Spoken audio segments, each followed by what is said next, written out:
ও সালাম আলাইকুম রহমতুল্লাহ। না না না, কথা বলেন, 2 মিনিট বলেন। আপনি কি শুরু থেকে ছিলেন? আচ্ছা দাও না, উনি রাস্তায় অ্যাক্সিডেন্ট করেছে এখানে মোকামতলাতে। আপনাদেরকে কথা আবার জানাচ্ছি আমাদের প্রোগ্রামে প্রধান আলোচক যে গোলামি করে, গোলামি থেকে কি স্বভাব আসে? দুর্নীতি, 2 নম্বরই, ধোঁকাবাজি, মিথ্যা। আর যে নেতা, যে নেতৃত্ব দিবে, সে মিথ্যা জানে না, সে দুর্নীতি জানে না, সে 2 নম্বরই জানে না, সে ধোঁকাবাজি জানে না। এবার চলে আসেন আমাদের কাছে। ব্রিটিশেরা দেখলো, আমেরিকা দেখলো যে মুসলমানেরা যদি একবার সত্য বলা শিখে যায়, মুসলমানেরা যদি একবার ন্যায় প্রতিষ্ঠা করা শিখে যায়, তাহলে তো পৃথিবীতে আমাদের থাকার জায়গা হবে না। তাহলে মুসলমানদের এমন সিস্টেমের মধ্যে ফেলে দাও যেন ওরা কোনো দিন সত্য বলা শিখতেই না পারে। মুসলমানদের একটা নেতাও যেন সত্যবাদী, ন্যায়পরায়ণ না হয়। তাহলে কি দিতে হবে? গণতন্ত্র। কেমনে গণতন্ত্র? কেমনে গোলাম তৈরি করে? গণতন্ত্র এমন এক সিস্টেম যেখানে এক দলের নেতা আর এক দলের নেতার বিরুদ্ধে বলবে তো বলবেই, একই আসনের মনোনয়ন প্রার্থী একই দলের, আর বাকি মনোনয়ন প্রার্থীগুলোর বিরুদ্ধে যদি 2 নম্বরই না করে, মিথ্যা না বলে, টাকা পয়সার লেনদেন না করে, লিয়াজু লবি মেনটেন না করে, তাহলে মনোনয়নই নিয়ে আসতে পারবে না। বাস্তব মাঠের পরীক্ষা। আর ইশতেহারে দল নিজেও জানে বাস্তবায়ন করতে পারবে না, মিথ্যা ওয়াদা দিবে। মিথ্যা না বলা শিখলে ভোট পাবে না। আর যারা ভোটার, সেও মিথ্যা ওয়াদা দিবে। যত এমপি প্রার্থী আসবে, হ্যাঁ ভাই আপনাকে ভোট দেবে, 500-1000 টাকা, 500-1000 টাকা, হ্যাঁ আপনাকে ভোট দেবে। ভোটারও মিথ্যুক, এমপিও মিথ্যুক, মনোনয়ন প্রার্থীও মিথ্যুক, এবং সবাই লিয়াজু লবি, 2 নম্বরই রাস্তা, ধোঁকাবাজি, এগুলো একদম ভোটের দিন পর্যন্ত যদি না করে, ও জিতেও আসতে পারবে না। তাহলে এই গণতান্ত্রিক পদ্ধতিতে 300 এমপি নির্বাচিত হয়ে গেল। এখন বানু ইসমাইল আর বানু ইসরায়েলের এই যে আগের ফরম্যাট আপনাকে দিয়ে দিলাম, এই ফরম্যাট অনুযায়ী আপনি বলেন যে এই 300 এমপি নেতা না গোলাম? একটু জোরে বলতে হবে, নেতা না গোলাম? গোলাম। এইটা যদি একবার বুঝে গেছেন, তাহলে বুঝে গেছেন যে মুসলমানদের সমস্যা কোথায়, মুসলমানদের কাজ কি। এবার তো নেতাদের অনেক দোষ ত্রুটি বললাম, এবার একটু আমাদের দোষ ত্রুটি খুঁজি। আমরা কেমনে বুঝবো যে আমি ন্যায়পরায়ণ আছি কিনা, আমি নেতা হতে পারবো কিনা, আমি সত্যবাদী কিনা? দেখেন, দেশ ঠিক করতে ওসি, ডিসি, এসপি, মন্ত্রী, সচিবালয়ে যারা থাকে এরাই আসল। ক্ষমতায় ডক্টর ইউনূস 2 বছরের জন্য, আগের সরকার 16 বছরের জন্য, নতুন যারা আসবে 5 বছরের জন্য। কিন্তু এই আর্মি, পুলিশ, কোর্ট, জজ, সচিবালয়ে যারা আছে, এদের কারো চাকরি যায়নি, এরাই থাকবে। তো এরা যদি বলে যে আমরা আজ থেকে দুর্নীতি করবো না, আজ থেকে সত্যবাদী, আজ থেকে ন্যায়পরায়ণ, তো দেশে তো 80% ইসলাম কায়েম হয়ে যাবে। ইসলাম কায়েম হওয়া মানে কি, এটাও বুঝতে হবে। ইসলাম কায়েম হওয়া মানে, যদি মনে করেন সবাই 5 ওয়াক্ত সালাত আদায়কারী হবে, ঠিক আছে, সমস্যা নেই।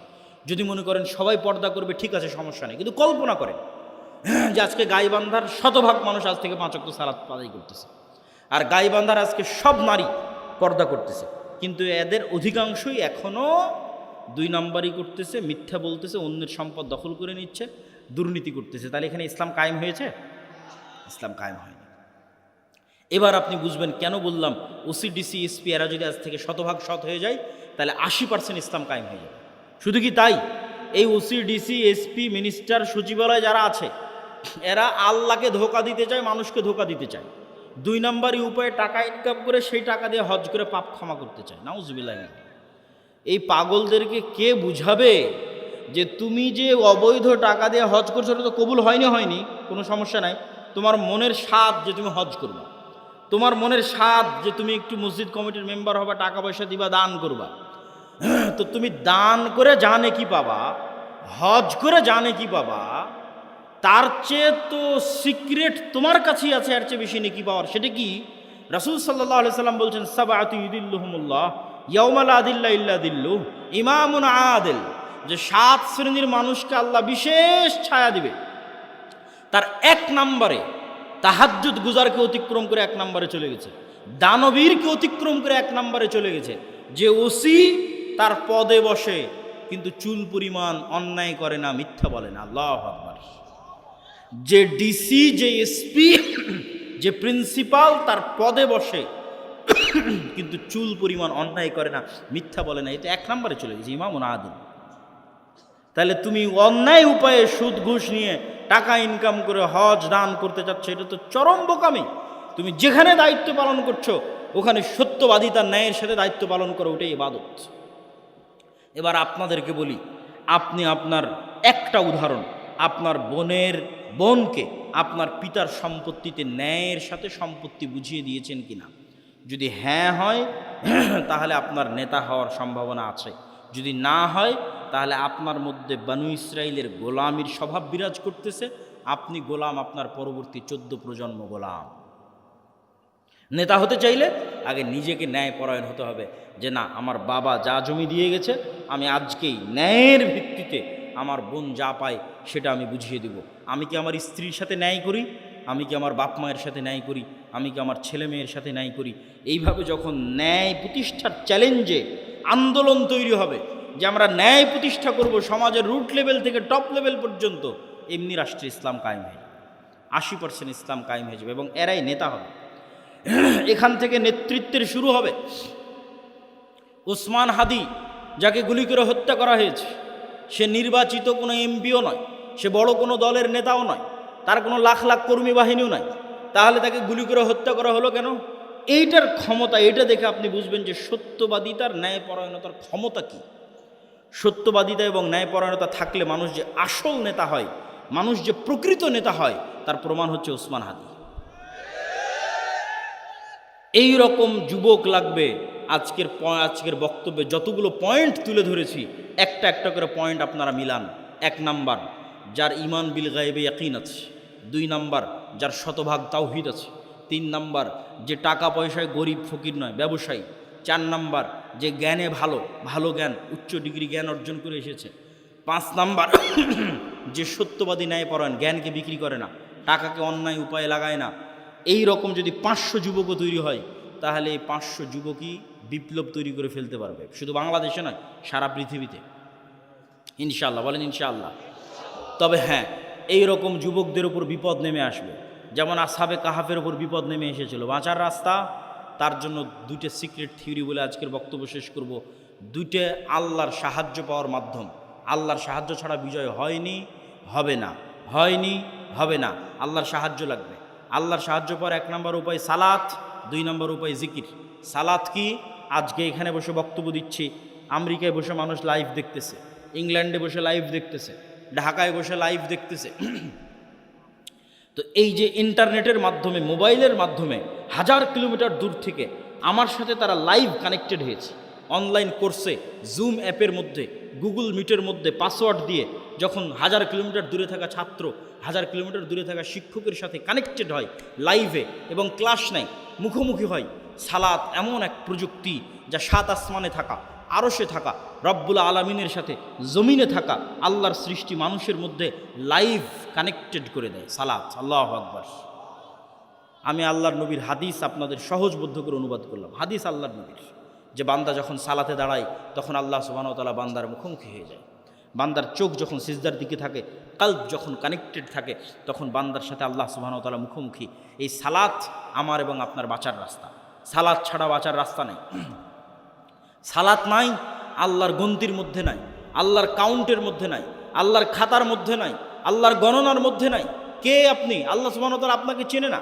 আপনি কিসের তাকবীর দেন, কিসের মিছিল মিটিং করেন, কিসের ভোট দেন, আল্লাহ সুবহানাহু ওয়া তাআলার গণনার মধ্যে আপনি নাই। তখনই গন্তির মধ্যে ঢুকবেন যখন আপনি 5 ওয়াক্ত সালাতে উপস্থিত হবেন।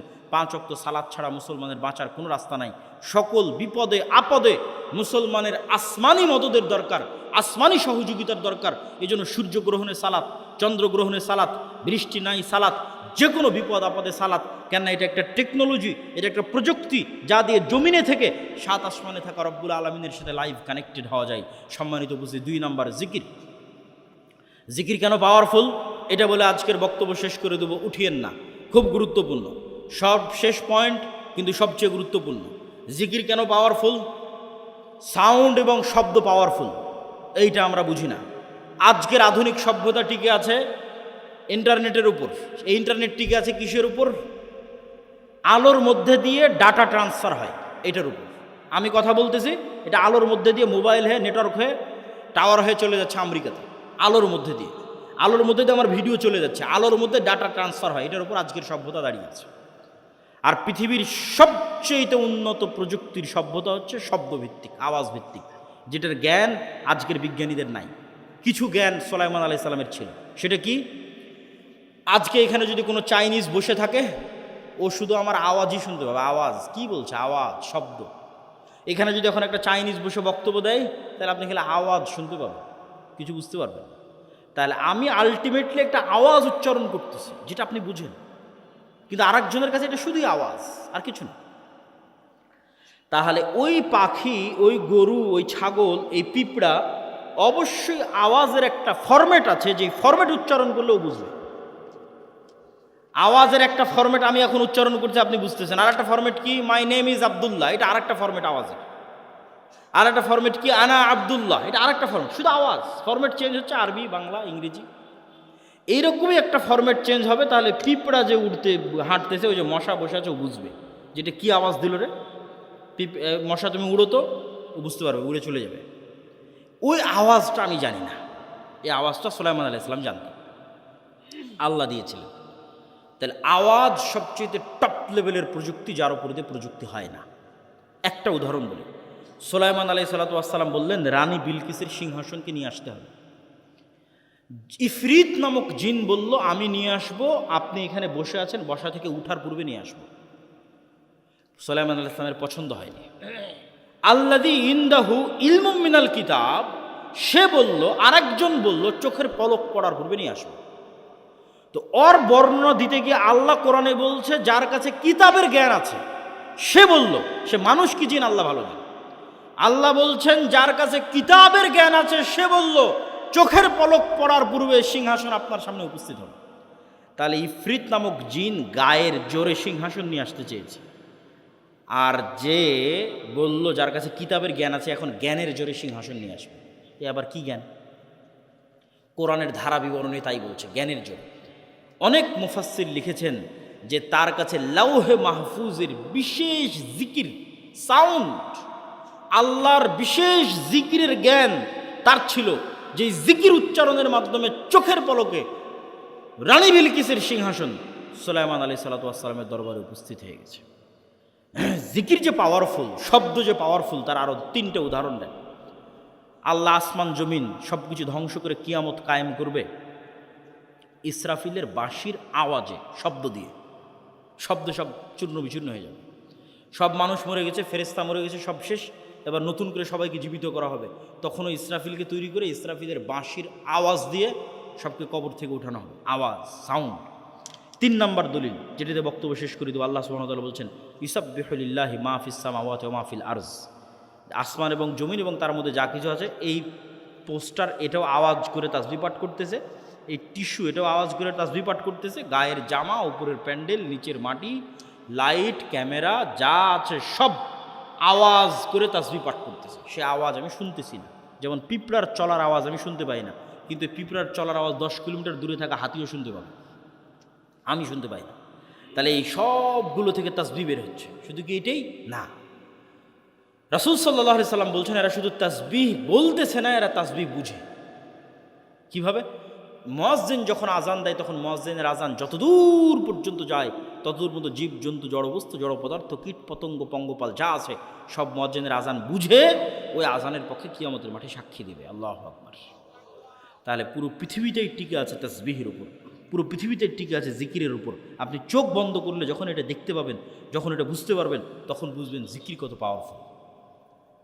তাহলে বলেন সালাতের চেয়েও পাওয়ারফুল? জি না, কথা ওটা নয়, সালাতও জিকির। আল্লাহ কোরআনে বলছেন আকিমিস সালাত লিযিকরি, সালাত পড়ো জিকিরের জন্য। আসলে 24 ঘন্টা আল্লাহর জিকির করা উচিত, কিন্তু 24 ঘন্টা তো তোমরা পারো না, শয়তান তোমাদের পিছে লেগে থাকে। তো অন্তত 5 বার তো আল্লাহকে স্মরণ করো 24 ঘন্টার মধ্যে, এটা ফরজ। এটা যদি না করো তাহলে তোমার সাথে আল্লাহর কোনো সম্পর্ক নেই। মা সালাম। যে কাল দিনে রাতে 24 ঘন্টায় 5 বার আল্লাহকে স্মরণ করতে পারে না, ওর সাথে আল্লাহর কোনো সম্পর্ক নেই। আল্লাহকে স্মরণ করার জন্য সালাত নির্ধারিত ফরম্যাটে দেওয়া আছে, আরও বেশি মজবুত, আরও বেশি পাওয়ারফুল করার জন্য। পুরো সালাতের প্রত্যেক ফরম্যাটে জিকির আছে। যখন আমরা কোরআন পড়ি তখন জিকির। কোরআন কি জিকির?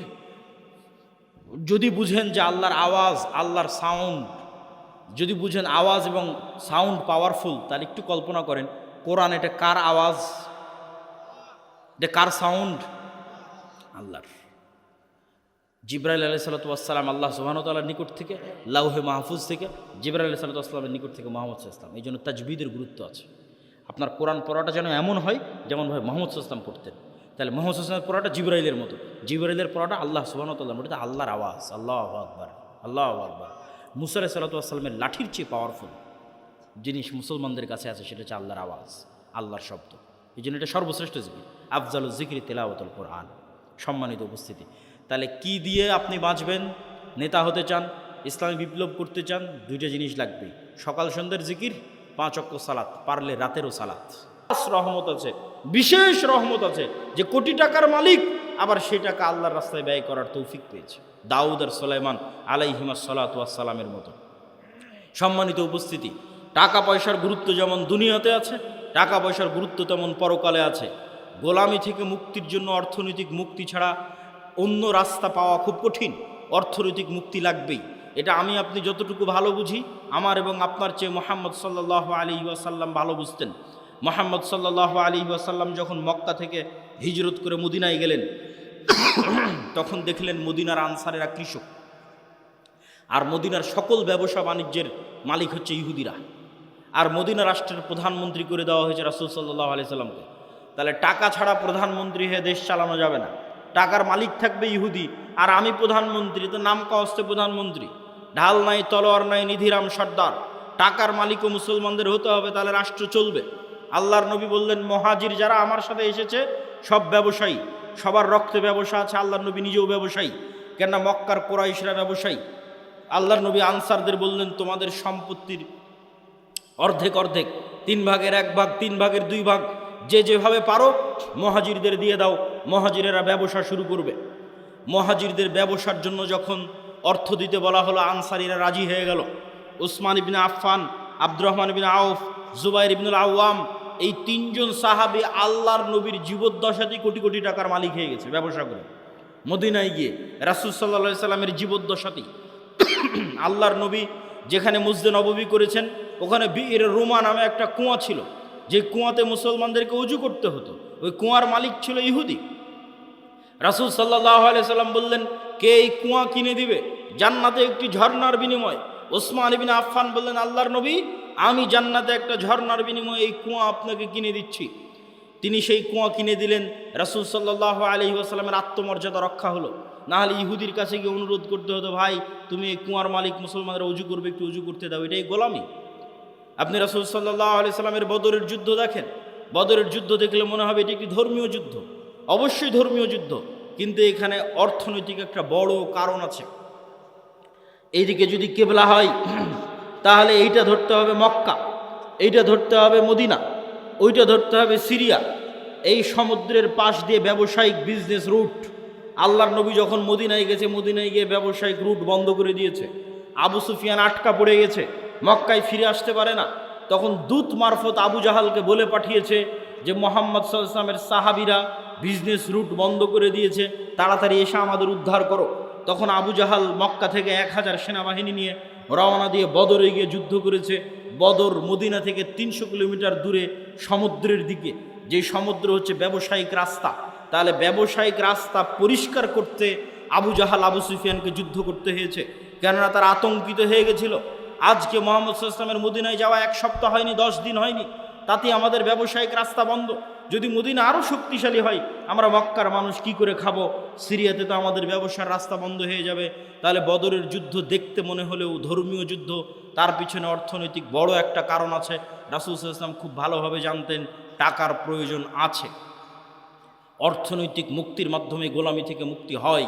আর আমাদেরকে গোলাম বানিয়ে রাখার জন্যই সুদি যে প্রথা, এই সুদি প্রথা হচ্ছে আমাদেরকে গোলাম বানিয়ে রাখার একটা অন্যতম মাধ্যম, একটা অন্যতম উপায়। সম্মানিত উপস্থিতি, আমরা আলোচনা করছিলাম যে অর্থনৈতিক ইবাদত বিপদ আপদের সাথে সম্পৃক্ত রেখে আমরা অর্থনৈতিক ইবাদতের আলোচনার মধ্যে ঢুকেছি। আলোচনার এই পর্যায়ে এসে আজকে যারা এখানে প্রোগ্রামের আয়োজন করেছে তাদের সহযোগিতা করার জন্য আপনাদেরকে উদাত্ত আহ্বান জানিয়ে যদি তাদের স্বেচ্ছাসেবকগণ আপনাদের মধ্যে যায়, তাহলে তাদের এই মক্তব কার্যক্রম, তাদের দিনী সেবামূলক কার্যক্রম কেউ যেতে চাইলে আমি এখনই যাওয়ার জন্য বিশেষভাবে অনুরোধ করব। যদি তারা যায় তাহলে আপনারা অবশ্যই একটা ঘটনা শুনেন এবং সেই ঘটনার সাথে সাথে দানও করতে থাকেন।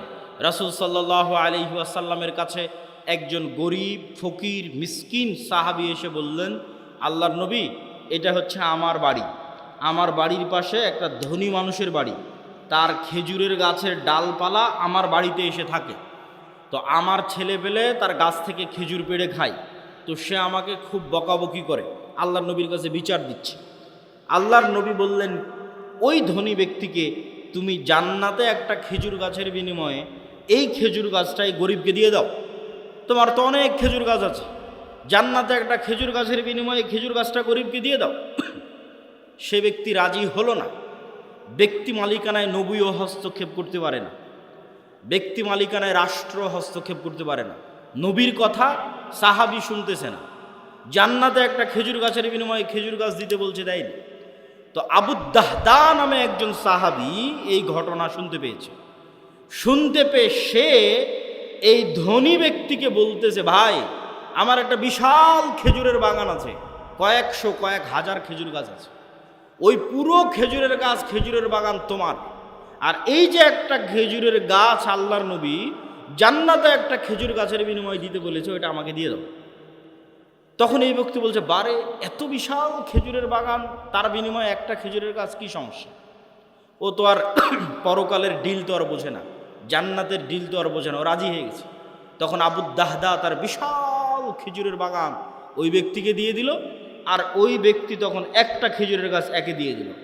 এখন আল্লাহর নবীকে এসে জিজ্ঞেস করে বলে, আল্লাহর নবী, এই খেজুরের গাছের মালিক এখন আমি, আপনি বলেছিলেন এই খেজুরের গাছ যদি এই গরিবকে দেওয়া হয় জান্নাতে একটা খেজুরের গাছ হবে, কথা কি ঠিক?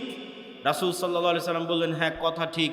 বললেন, তাহলে জান্নাতে একটা খেজুরের গাছের বিনিময়ে এই খেজুরের গাছ এই গরিব মিসকিনকে দিয়ে দিলাম। আল্লাহু আকবার। বাড়িতে এসে স্ত্রীকে বলছে, স্ত্রী, কি? তো বলে, আমার যে বিশাল খেজুরের বাগান ছিল, এই বিশাল খেজুরের বাগান বিক্রি করে দিয়েছি। তো কত টাকাতে বিক্রি করে দিয়েছ? জান্নাতে একটা খেজুর গাছের বিনিময়ে বিক্রি করে দিয়েছি। আল্লাহু আকবার। তখন স্ত্রী বলছে, তোমার ব্যবসা সফল কাম হোক, লাভজনক হোক। আল্লাহর সাথে ব্যবসা কখনো ক্ষতিগ্রস্ত হয় না, আল্লাহ সুবহানাহু তাআলার সাথে ব্যবসা কখনো লস হয় না। কেন লস হয় না সেটাও আমি আমার বক্তব্যের মধ্যে বুঝিয়ে বলবো। সম্মানিত উপস্থিতি, বিপদ দিয়ে বক্তব্য শুরু করেছিলাম কেন? বিপদ দিয়ে বক্তব্য শুরু করার দুটা কারণ, একটা আজকের কারণ, আর একটা আজকের এই প্রোগ্রামের যে আয়োজক, যে ছেলে জিয়াউর রহমান আজকের প্রোগ্রামের আয়োজন করে, এই ছেলেটা সব সময়ই অসুস্থ থাকে, থ্যালাসেমিয়া রোগে আক্রান্ত থাকে, কিন্তু দিনের কাজ করে। তো তাকে দেখলে আমার মাঝে মধ্যে মনে প্রশ্ন আসে যে আল্লাহ সুবহানাহু তাআলা দিনদার মানুষকে কিভাবে পরীক্ষা করেন, বিপদ দিয়ে রাখেন, বিপদগ্রস্ত করে রাখেন। তো আসলে বিপদ দেখলে অনেক সময় মানুষের মনে হতে পারে যে আসলে আমি কি অপরাধ করেছি, কি ভুল করেছি যে বিপদে পড়লাম। আর আজকের যেটা কারণ, আজকের যেটা বিপদ, আজকের যেটা সমস্যা, সেটি হচ্ছে আমি ছিলাম ঢাকা এবং আপনাদের শ্রদ্ধেয় উস্তাদ শাইখ আব্দুর রাজ্জাক বিন ইউসুফ, তিনি ইংল্যান্ডের 20 দিনের সফর শেষ করে গতকাল শাহজালাল ইন্টারন্যাশনাল এয়ারপোর্টে রাতে অবতরণ করে রাজশাহীতে সকালবেলা পৌঁছেছে। আজকে তিনি রওনা দিয়েছেন রাজশাহী থেকে আপনাদের এই প্রোগ্রামে আসার জন্য, এই প্রোগ্রামের ওয়াদা রক্ষা করার জন্য। আর আমি রওনা দিয়েছি ঢাকা থেকে। আমাদের দুই গাড়ির মধ্যেই যোগাযোগ চলমান ছিল, আছে।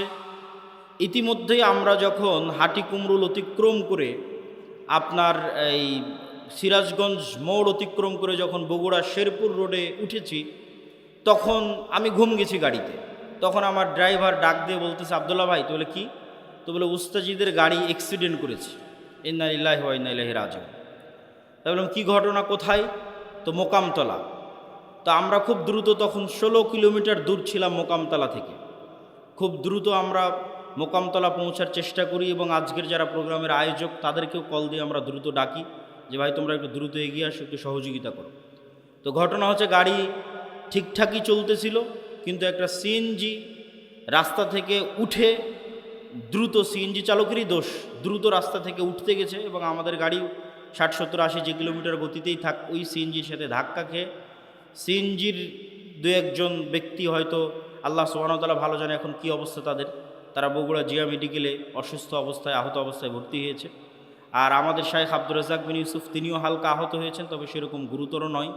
আল্লাহ সুবহানাহু ওয়া তাআলা তাকে হেফাজত করেছে আলহামদুলিল্লাহ। তবে আমরা তাকে সাথে সাথেই আমার যে গাড়ি ছিল সেই গাড়িতে করে আমরা তাকে ব্যাগ পাঠিয়ে দিই এবং আমি সিএনজিতে করে, আমাদের একটা গাড়ি এখন যেটা অ্যাক্সিডেন্ট অবস্থায় আছে সেটা ট্রাকে করে রাজশাহী নিয়ে যাওয়ার চেষ্টা হচ্ছে। আর আমি মোকামতলা থেকে সিএনজিতে করে আপনাদের এই প্রোগ্রামে অংশগ্রহণ করার জন্য এসেছি। আল্লাহ সুবহানাহু ওয়া তাআলা তৌফিক দিয়েছে, কিন্তু বিপদ কেন আসে, আল্লাহ সুবহানাহু ওয়া তাআলার পক্ষ থেকে কী জন্য আসে আল্লাহ সুবহানাহু ওয়া তাআলা ভালো জানে।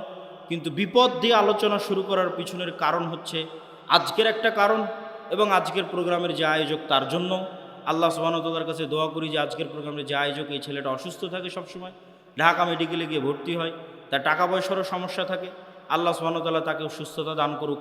আমাদের উস্তাদ শাইখ আব্দুর রাজ্জাক বিন ইউসুফ তাকেও সুস্থতা দান করুক, আল্লাহুম্মা আমিন। জিয়াউর রহমানের সাথে দেখা হতে আমি বললাম যে তোমার প্রোগ্রামের ভাগ্য তাকদীরে আল্লাহ সুবহানাহু ওয়া তাআলা কী লিখে রেখেছে যে এবারও এত চেষ্টা করার পরও তোমার প্রোগ্রামের সেই ভাগ্যের উন্নয়ন লক্ষ্য করা গেল না। আল্লাহ সুবহানাহু ওয়া তাআলা হয়তো চায়নি, এর মধ্যেই হয়তো আল্লাহ সুবহানাহু ওয়া তাআলা কোনো কল্যাণ লিখে রেখেছেন, আল্লাহ সুবহানাহু ওয়া তাআলা ভালো জানে। আজকে আমার বক্তব্যের বিষয়বস্তু অধপতন অবস্থা থেকে মুসলিম উম্মার মুক্তি কিভাবে সম্ভব, তার একটা পয়েন্ট ইতিমধ্যে আমরা আলোচনা করে ফেলেছি, অর্থনৈতিক মুক্তি। অতএব কোনো যুবক বলতে পারবে না যে আমি ঘরে বসে থাকব। মুসলমানদের ব্যবসায়ী হচ্ছে, মুসলমানদের রক্ত মাংসে তাদের বৈশিষ্ট্য হচ্ছে ব্যবসায়ী হওয়া। চাকরি করা মুসলমানদেরকে শিখিয়েছে ইউরোপিয়ানরা।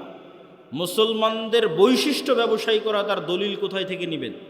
যত সাহাবীর জীবনী আছে সব সাহাবীর জীবনী খুলে দেখেন, কোনো সাহাবী অধিকাংশ সাহাবী নিজ বাড়িতে, নিজ এলাকায়, নিজ গ্রামে, নিজ শহরে মারা যায়নি। কেননা সবাই ব্যবসা আর দিনের দাওয়াত এই দুটাকে নিয়ে রওনা দিয়েছে। যতদূর পর্যন্ত ইসলামের খেলাফত গেছে ততদূর পর্যন্ত তাদের ব্যবসার দিনের দাওয়াত চলতে থেকেছে। যেখানে ইসলামিক খেলাফত যায়নি, মালয়েশিয়া, ইন্দোনেশিয়া, ব্রুনাই পর্যন্ত সাহাবীদের দাওয়াত গেছে ব্যবসা আর দিনের দাওয়াত। ভারতের কেরালা, বাংলাদেশের চিটাগাং, এগুলোতে পর্যন্ত দাওয়াত এসেছে ব্যবসা এবং দিনের দাওয়াতের মাধ্যমে। কিন্তু ইউরোপীয় উপনিবেশ মুসলমানদের শিখিয়েছে তোমাদের চাকরি করতে হবে। চাকরি শব্দের অর্থ হচ্ছে চাকর থেকে চাকুরি, গোলাম থেকে গোলামি, নৌকার থেকে নৌকরি, চাকর থেকে চাকুরি। চাকুরির মধ্যে একটু হলেও গোলামের আলামত এবং স্বভাব আছে। আল্লামা ইকবাল বলেছেন, জিন্দা কৌমো কা यही है আলামত কে বদলতি রহতি है সুবহ শাম উনকে। বলছে জীবিত কওমকে, কোন জাতিকে দেখলে বুঝবা যে এই গ্রামের মানুষ এখনো বেঁচে আছে, এই মুসলিম উম্মাহ এখনো বেঁচে আছে, বাংলাদেশের মানুষেরা এখনো বেঁচে আছে যদি দেখো তাদের প্রতিদিনের সকাল সন্ধ্যা পরিবর্তন হচ্ছে। তাদের প্রতিদিনের সকাল সন্ধ্যা যদি পরিবর্তন হচ্ছে দেখো, তাহলে বুঝবা বেঁচে আছে। আর যদি দেখো প্রত্যেক দিন একই রকম, সকালে উঠে অফিস, অফিস থেকে বের হয়ে বাসা, সকালে উঠে অফিস, অফিস থেকে বের হয়ে বাসা, সকালে উঠে কারখানা, কারখানা থেকে বের হয়ে বাসা, যদি সেম রুটিন থাকে তাহলে বুঝবে এই জাতি মারা গেছে। কেন? মরু যাযাবর বিদয়ীন যারা মুসলমান হয়েছিল তাদের কোনো দিন সকাল সন্ধ্যা একরকম থাকতো না। ওরা আজকে এখানে 5 দিন, এখান থেকে উঠে পরের দিন রংপুর, রংপুর থেকে উঠে পরের দিন রাজশাহী, রাজশাহী থেকে উঠে পরের দিন ঢাকা। প্রতিদিন এদের সকাল সন্ধ্যা পরিবর্তন হয়। আর যারা ব্যবসায়ী এদের কোনো দিন সকাল সন্ধ্যা এক থাকে না। আজ এই উদ্যোগ, কাল এই সমস্যা, কাল এই প্রবলেম, আজকে এই সমস্যা, আজকে এই উদ্যোগ। প্রতিদিন তাদেরকে নতুন নতুন চ্যালেঞ্জ, নতুন নতুন প্রবলেম মোকাবেলা করে ব্যবসা করতে হয়। তাহলে বুঝতে হবে এরা জীবিত আছে। ব্যবসায়ী হতেই হবে, ব্যবসায়ী হওয়ার চেষ্টা যুবক সমাজকে করতেই হবে। কেন? তার একটা দলিল দিই। আইয়ুব আলাইহিস সালাতু ওয়াস সালাম একদা গোসল করছিলেন, তখন আসমান থেকে স্বর্ণের বৃষ্টি হচ্ছে। আইয়ুব আলাইহিস সালাতু ওয়াস সালাম গোসল বাদ দিয়ে ওই স্বর্ণের বৃষ্টি, স্বর্ণ কুড়াতে গেলেন। যখন স্বর্ণ কুড়াতে গেলেন তখন আল্লাহ সুবহানাহু ওয়া তাআলা আইয়ুব আলাইহিস সালাতু ওয়াস সালামকে বলছে, তোমাকে তো আমি গরিব করে দিইনি, তাহলে তুমি কেন স্বর্ণ কুড়াতে গেলে? এখনও তোমার লোভ গেল না, ধন সম্পদের উপর থেকে এখনও তোমার লোভ যায়নি, থেকে গেছে। তখন আইয়ুব আলাইহিস সালাতু ওয়াস সালাম উত্তরে বলছে, আল্লাহ, ধন সম্পদের উপর লোভ থেকে নয়, স্বর্ণের উপর লোভ থেকে নয়, এই যে স্বর্ণ আকাশ থেকে অবতীর্ণ হচ্ছে, এটা আপনার দয়া অবতীর্ণ হচ্ছে, এটা আপনার রহমত অবতীর্ণ হচ্ছে। আর আমি যদি সারা পৃথিবীর সকল ধন সম্পদের মালিক হয়ে যাই, তবু আপনার দয়া থেকে যদি বলি যে না, আল্লাহর দয়া আমার দরকার নাই, তাহলে তো আমি অহংকারী। সারা পৃথিবীর সব ধন সম্পদের মালিক হয়ে গেছি, তাও যদি বুঝতে পারি ওখান থেকে 1 টাকা ইনকাম করা যাবে, তাহলে আমি মনে করব ওই 1 টাকা তো আল্লাহর দয়া। তাহলে ওই 1 টাকা ইনকাম বাদ দিয়ে ঘরে বসে থাকলে এটা অহংকার হবে আল্লাহর দয়ার সাথে। অতএব ওখান থেকে 1 টাকা ইনকাম করা যাবে, ওটা আল্লাহর দয়া, তাড়াতাড়ি ওটা নিতে হবে। আল্লাহ সুবহানাহু ওয়া তাআলা বলছেন, ফাইদা কুজিয়াতিস সালাত ফান্তাশিরু ফিল আরজ ওয়াবতাগু মিন ফাজলিল্লাহ। যখনই তোমাদের সালাত শেষ হয়ে যায়, তখনই তোমরা বের হয়ে যাও পৃথিবীতে। যেখানে পৃথিবীতে তোমরা আল্লাহর দয়া দেখতে পাবে, সারা পৃথিবীতে আল্লাহর দয়া ছড়িয়ে ছিটিয়ে আছে, ওই দয়াগুলো জমা করো, ওই দয়াগুলো একত্রিত করো, ওই রিজিকগুলো অনুসন্ধান করো। তাহলে কোনো যুবকের পক্ষে সমীচীন হবে না, কোনো মানুষের পক্ষে সমীচীন হবে না যে সে বুঝতে পারবে ওখান থেকে 1 টাকা পাওয়া যাবে আর ওই 1 টাকা ইনকামের চেষ্টা করবে না, এটা অহংকার। বক্তব্যের এই পয়েন্ট আরেকটা কথা বলে শেষ করে নতুন পয়েন্টের দিকে এগিয়ে যাই। ধনী কিভাবে হবেন? আমি ইসলামিক ফাইন্যান্সের ছাত্র হিসেবে আজকে আপনাদের গাইবান্ধার মানুষকে একটা পরামর্শ দিয়ে যাই। ধনী হওয়ার উপায় কি? 1 নাম্বার, ধনী হওয়ার পৃথিবীতে কোনো শর্টকাট রাস্তা নাই। প্রত্যেক শর্টকাট রাস্তা হারাম। প্রত্যেক যে এসে আপনাকে বলবে যে এখানে এটা করো, এতদিনের মধ্যে তুমি এত টাকার মালিক হয়ে যাবে, নিশ্চিত জেনে থাকবেন এটা হারাম। পৃথিবীতে ধনী হওয়ার কোনো শর্টকাট রাস্তা নাই, প্রত্যেক শর্টকাট রাস্তা জুয়া। তাহলে ধনী হওয়ার রাস্তা কি? ধনী হওয়ার রাস্তা হচ্ছে কম্পাউন্ড পদ্ধতিতে ধনী হওয়া। সেটা কি? আজকে আপনাদের উপস্থিত জনসমাজকে বললাম, আমার এক হাতে আছে 50 লক্ষ টাকা, আর এক হাতে আছে 1 টাকা।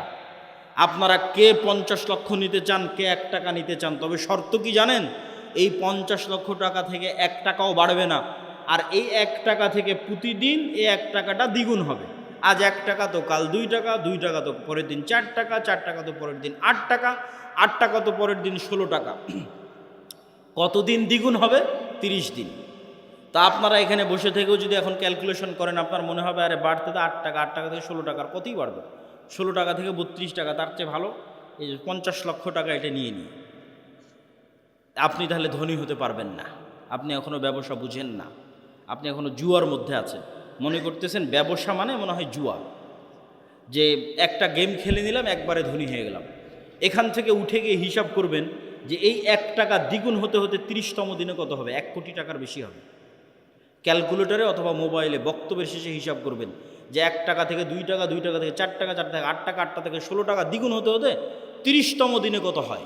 30তম দিনে 1 কোটি টাকার বেশি হয়ে যাবে। তাহলে ধীর স্থিরভাবে টাকা বাড়তে থাকবে। এটা হলো ধনী হওয়ার রাস্তা। ধনী হওয়ার 2 নম্বর রাস্তা, ধরেন আপনাকে 50 লক্ষ টাকা দিয়ে দিলাম, যে যাও তোমাকে 50 লক্ষ টাকা দিয়ে দিচ্ছি। এখন তুমি ধনী হবা কিনা এটা নির্ভর করছে তোমার মেন্টালিটির উপর, মানসিকতার উপর। কে ধনী হবে 50 লক্ষ টাকা নিয়ে, কে ধনী হবে না বুঝেন। যে 50 লক্ষ টাকা নিয়ে গিয়ে চিন্তা করবে আরে 50 লক্ষ টাকা পেয়েছি, তাহলে 50 লক্ষ টাকা থেকে একটা গাড়ি কিনি, মোটর সাইকেল কিনি, তারপরে একটা গাড়ি কিনি 20 লাখ টাকা দিয়ে, বাড়ি করি 30 লাখ টাকা দিয়ে। আর কি করা যায়? একটা এসি কিনি, একটা ফ্রিজ কিনি, আর কি একটা টিভি কিনি। এই ব্যক্তি এই 50 লক্ষ টাকা প্রত্যেক ওই জায়গাতে খরচ করেছে যেখান থেকে আরও খরচ বাড়বে। মোটর সাইকেল কিনেছে, মোটর সাইকেলের তেলে খরচ আছে। গাড়ি কিনেছে, এই যে গাড়ি আজকে আমাদের অ্যাক্সিডেন্ট হলো, গাড়িতে খরচ বাড়বে। গাড়ির গাড়ির টায়ার নষ্ট হবে, চাকা নষ্ট হবে, ওটা নতুন করে কিনতে হবে। প্রতিদিন মোবাইল লাগবে, মোবাইল দিতে হবে। ও যে এসি ফ্রিজ কিনেছে, ওখানে কারেন্ট বিল আসবে, বিদ্যুৎ বিল আসবে। মোবাইল কিনেছে, ইন্টারনেট কিনেছে, ওয়াইফাই কিনেছে, ইন্টারনেটের বিল আসবে। তাহলে এই টাকা প্রত্যেক ওই জায়গাতে ব্যবহার করলো যেখান থেকে আরও খরচ বাড়লো। এই জীবনে কোনো দিন ধনী হতে পারবে না। এর ধনী হওয়ার রাস্তা ফুল স্টপ হয়ে গেছে।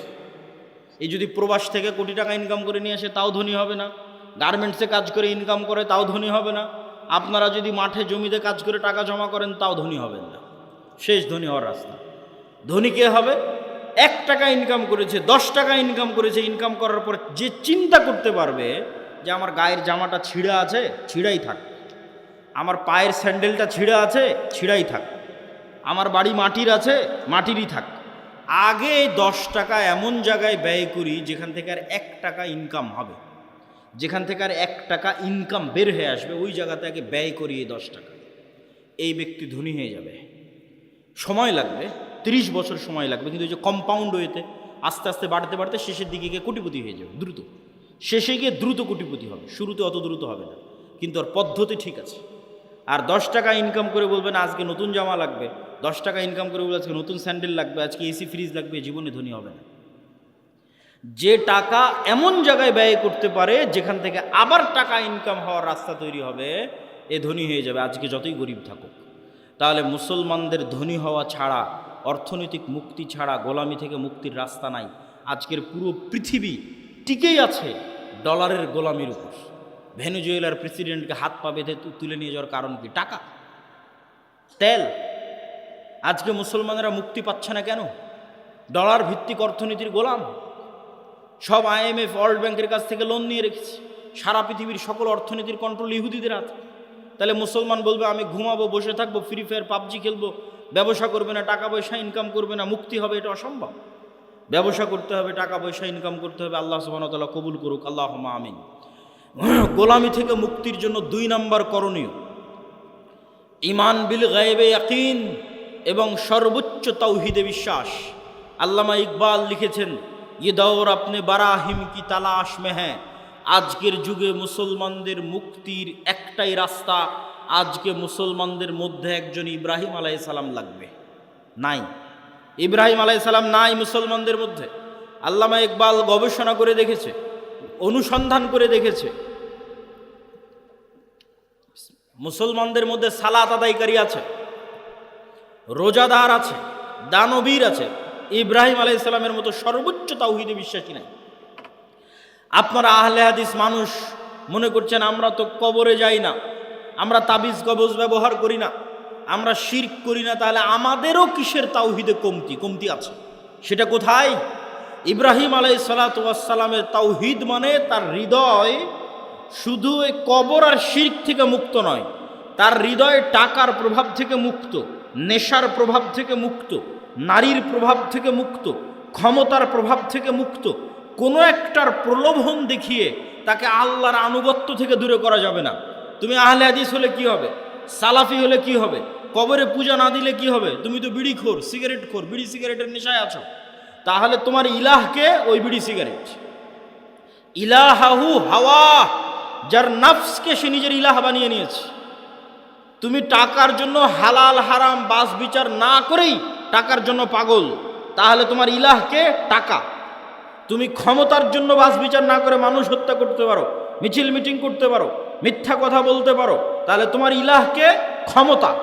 তাহলে যার অন্তরে হয় ক্ষমতার প্রভাব আছে, না হয় নারীর প্রভাব আছে, না হয় টাকার প্রভাব আছে, না হয় জুয়ার প্রভাব আছে, না হয় অন্য কোনো নেশার প্রভাব আছে, এ তাওহীদপন্থী নয়।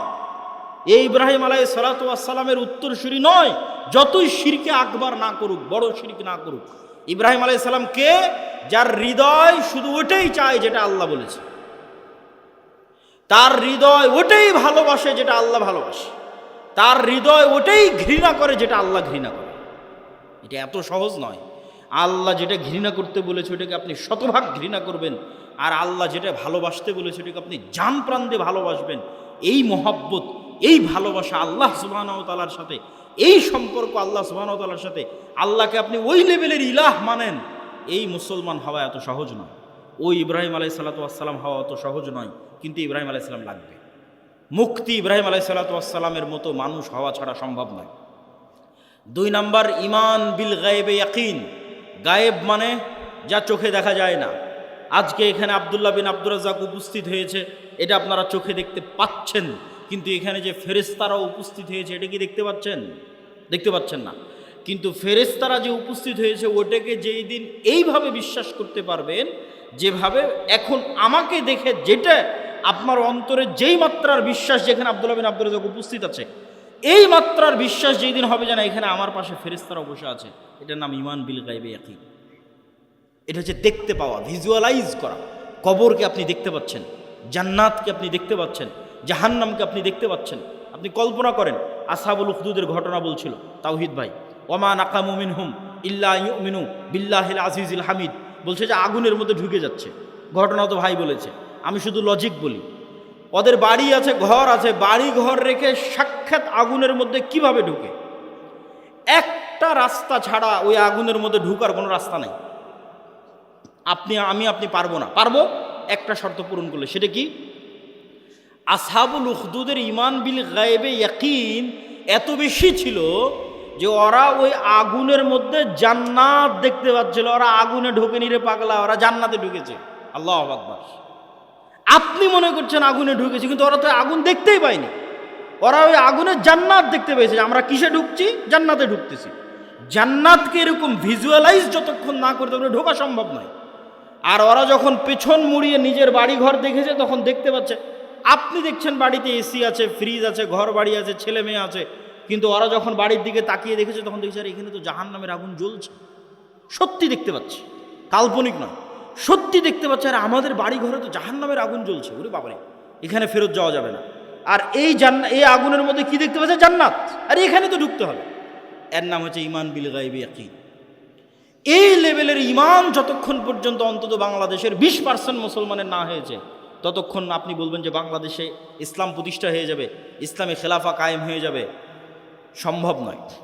আজকে যদি আপনি আমাকে বাংলাদেশের প্রধানমন্ত্রী করে দেন, আজকে ইরানের কি অবস্থা দেখেন। আমি বাংলাদেশের ক্ষমতায় গিয়ে যদি বলি বাংলাদেশ শতভাগ ইসলামী আইন বাস্তবায়ন করে দিলাম, কালকে ভারত এবং আমেরিকা মিলে অর্থনৈতিক বয়কট দিবে বাংলাদেশকে, যেমন ইরানকে দিয়ে রেখেছে। তাহলে ইরানের মানুষ মিছিল করতেছে কেন? আপনিও মিছিল করবেন কেন? অর্থনৈতিক বয়কট দেওয়ার পর ডলার আসবে না, গার্মেন্টস বন্ধ হয়ে যাবে। তাহলে গাইবান্ধার মানুষ খাবে কি? গাইবান্ধার মানুষ এখন যেই জীবনযাত্রায় অভ্যস্ত, এই মানের জীবনযাত্রা থাকবে না। বিদ্যুৎ আছে, বিদ্যুৎ থাকবে না, অল্প থাকবে, যাবে আসবে। যে কয়েকজনের বাড়িতে এসি চলছে ওরা এসি চালাতে পারবে না, যে কয়েকজন বাড়িতে ফ্রিজ আছে ওরা চালাতে পারবে না। তাহলে জীবনযাত্রার মান কমে যাবে। যখনই জীবনযাত্রার মান কমে যাবে তখন বলবে রাখো তোমার ইসলাম, আগের যেটা সেকুলার দেশ ছিল ওটাই ভালো ছিল। কখন বলবে না রাখো তোমার ইসলাম? যখন ওই আসহাবুল উখদুদের মতো ঈমান হবে, দেখতে পাবে আর এটা তো জান্নাত, এটা তো জাহান্নাম, এটা যেদিন দেখতে পাবে।